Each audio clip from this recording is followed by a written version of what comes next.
the beginning of the movement. And this way we are going to know the entire thing in CSS.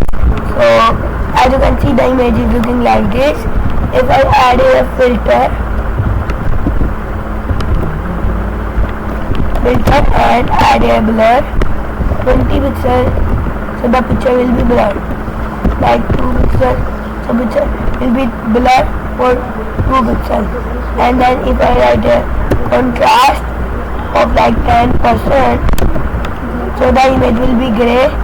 So if I do 1 pixels and 100 pixels, that will be look like this.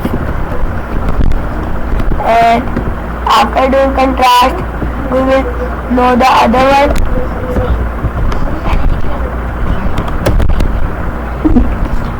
And now we will see the brightness. If that is 60 pixels, so we will 60%.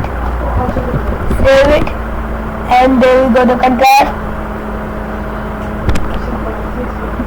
Now it's looking like this.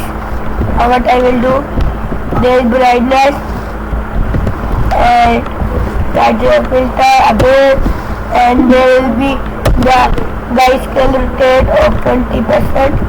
So that should look like this. So thank you for watching my video. If you like my video, don't forget to press the like button and don't forget to hit the subscribe button. I will meet you in the next video with my new video. So take care and Allah Hafiz.